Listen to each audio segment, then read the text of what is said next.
Hare Krishna. In part 2 of this module 3, we are going to look at how can we perceive that antimatter, that non-material spark, or what we call as the soul.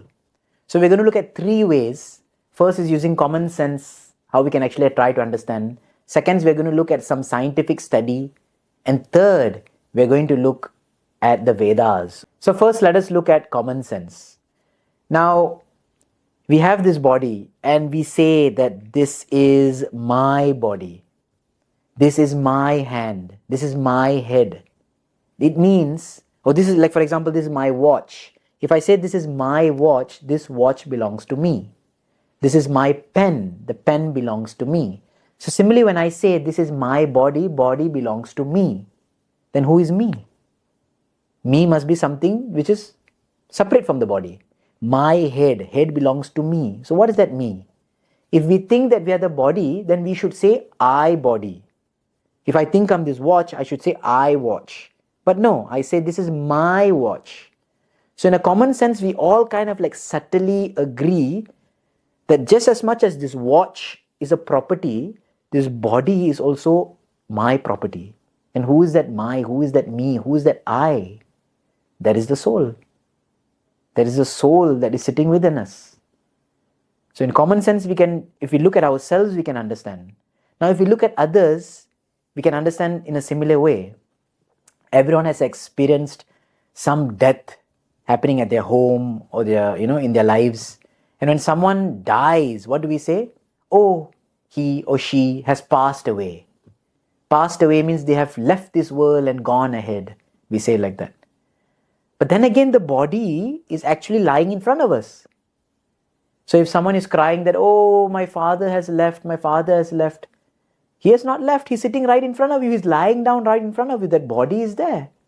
Isn't that your father? He said, no, that's not my father. My father is gone. So actually, what is that which has gone? If the body is lying in front of you, that we know is the soul. That which you cannot see, that which you cannot experience, but we all know that it exists. Because no one would love a dead body the same way they would love a living person. So this understanding through common sense, if we look at ourselves and look at others, we can understand that there is something which is beyond this body, and that is the soul. Now, second, let's look at a little scientific evidence. Science has done a lot of research in this field. Especially there's a doctor called Ian Stevenson who has actually documented many case studies of reincarnation. Small kids who kind of remember. We have stories of kids in the Middle East who start speaking British English, and it's very shocking for the parents who are Arabic speaking. We have kids who in America remembered themselves as being World War II pilots fighting, in Pearl Harbor. So like this, small kids, kind of like having a lot of remembrance of some different life, different language, different culture altogether. And Dr. Ian Stevenson has documented all this. There must be something in these reincarnation stories. Science has also detected something called NDE, near-death experience, where a person feels an outer body experience just as about to die. A person is lying down on an operation table, and suddenly that person feels or can see that he or she is seeing themselves being operated on by the doctor. And next moment they're back in their body. And they say, doctor, I saw you speaking to the nurse, asking for this. I could see everything from above, as if I was watching my own self. So near-death experiences, outer body experiences, cases of reincarnation, it all exists and all documented. And science is confused about this. Because science is thinking that this is life, this body is it. But we understand that this body is just a shell, right? This body is just a vehicle. And the purpose of a vehicle is to take us from another place. Now let's look at the third explanation for the soul is based on scriptures. What do the scriptures, what do the shastras, what does Vedic philosophy say? Vedic philosophy gives a beautiful shloka in Bhagavad Gita which comes, Dehinosmin yata dehe kaumaram yauvanam jara. So Bhagavad Gita says, just as a small child, so this shloka in the Bhagavad Gita second chapter, 13th verse, 2.13, is explaining how Kaumaram Yauvanam Jara. How Kaumaram means child or childhood, Yauvanam means youth, and Jara means old age. How at these three different phases in life which we all go through, the body changes drastically, but we remain the same. For example, when I was 5 years old, I was me. When I'm 15 years old, I was still me.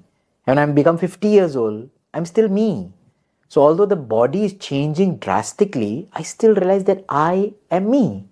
So therefore we are different from the body because the body is totally changing. Where has that 5-year-old body gone? Such a small child, totally different in looks, totally different in functioning, that has totally changed. But me as a personality, as a person, I know I exist and I'm still existing. So in this way, the Bhagavad Gita is saying how that we are not this body. Tatha dehantara praptim dhiras tatra na muyati. And similarly, it says that therefore, when a person then goes through the greatest change in life, which is death, the biggest change, he'll just get into another body because the body keeps changing. But we remain who we are, eternal. So this is about the soul. There is another example which is also given in Bhagavad Gita, second chapter, this is 22nd verse, 2.22. So here it's mentioned how this body is like a suit. We put on clothes, we wear different suit and pants, and we wear different t-shirts and shirts and all that, all different kinds of apparel, clothing. And whenever this clothing is worn out, torn, we kind of throw it away. But then we wear another shirt. One doesn't remain shirtless. When one apparel is torn or worn out, we throw it away and we wear another one. So similarly, this shloka, this verse that comes in Bhagavad Gita says the same thing. Vasamsi jirna niyata vihaya navani grinnati naroparani. So just as when this body becomes old and worn out, or maybe it's torn and it's not be able to use, then similarly, the owner of this body, the actual us, the soul, changes it, gives up this body and takes on another body. Just like we may give up a shirt and take on another shirt. In this way, there's so many analogies of a car which takes us from one destination to another. There's another analogy of a cloth, just as you're wearing and giving it up. So therefore, we can see an apartment, like we saw earlier, that the body is an apartment, a vessel. So this is how the Vedas are trying to educate us, to remind us, to make us realize that this meat suit, which is filled with bones and flesh and organs and everything, it's valuable because of the owner of this body, which is the spirit soul, not so much as this physical body. And therefore all the emphasis and all the function and all the focus goes towards that spirit soul, the soul, we, our real existence, our real identity. Hare Krishna.